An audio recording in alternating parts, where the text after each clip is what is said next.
আসসালামু আলাইকুম। Hi guys, আজকে আমরা তৈরি করবো বনরুটি। বনরুটি কিন্তু বাবা দেখে খুব খুশি হয়েছে, মানে দেখে তো অবাক হয়ে গিয়েছে। আম্মু এত সুন্দরভাবে বনরুটিটা তৈরি করেছে।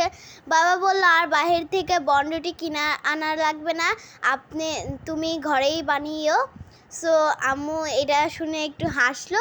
সো চলুন গাইস, আমরা বেশি কথা না বলে বনরুটিটা বানাই। সো তার জন্য এখানে আমরা নিয়েছি একটি বাটিতে 3 কাপ ময়দা দিয়ে দিলাম। তারপর এক্সটা কিন্তু আপনারা যে দোকানে যেয়ে বলতে পারবেন এক্স লাগবে, তারা এক্স দিয়ে দেবে। এক্স দেওয়ার পর এখানে আমরা চিনি আর লবণ দিয়ে দিলাম।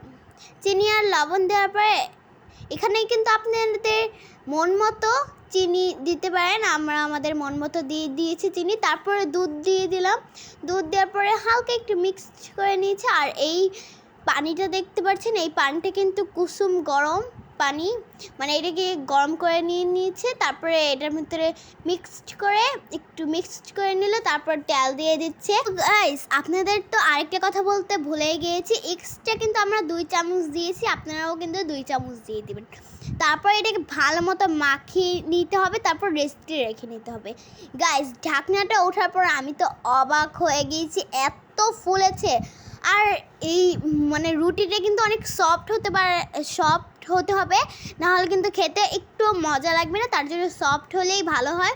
সেই তো ফুলেছে তো অনেক। এবার হচ্ছে আম্মু এভাবে করে কেটে নিচ্ছে লম্বা লম্বা করে। আর এখানে হচ্ছে ডিমের কুসুমটা আমরা নিয়েছি, আর সাদা অংশটা আলাদা করে নিচ্ছি। তারপরে দেওয়ার পরে এটাকে গোল গোল করে নিয়েছি। তারপরে ডিমের কুসুমটা দিয়ে দিলাম। তারপর উপরে হচ্ছে আমরা একটু চিরা দিয়ে দিলাম। তারপর চুলাটা অন করে দিলাম। আর নিচে কিন্তু আমরা একটি কাগজ দিয়ে নিয়েছি।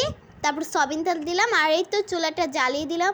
আর আপনাদের ঢাকনাতে যদি একটু ছিদ্র থাকে, সেই ছিদ্রটা কিন্তু আপনারা বন্ধ করে নেবেন। সেই তো উপরের দিকে আবারও একটু হয়ে গিয়েছে দেখে আবারও আমরা একটু দিয়ে দিলাম ডিমের কুসুমটা। সো এখন হচ্ছে এটাকে আমরা উল্টা করব। সো গাইস দেখুন, এটাকে আমরা উল্টা করে নিচ্ছি। উল্টা করার পরে আমি কিছুক্ষণ পরে আবার এসে দেখে যাব। আর মাশাআল্লাহ, এটা কিন্তু খেতে অনেক মজা হয়েছে। আর এই তো শেষ। আম্মু একটু ধরে দেখছিল কীরকম হয়েছে, খুব নরম হয়েছে। আর আপনাদের কাছে বলে বোঝাতে পারবো না কতটা মজা হয়েছে, আপনারা দেখেই বুঝে যাচ্ছেন যে এটা অনেক ইয়াম্মি হয়ে গিয়েছে। আসসালামু আলাইকুম, বাই, ভালো থাকবেন।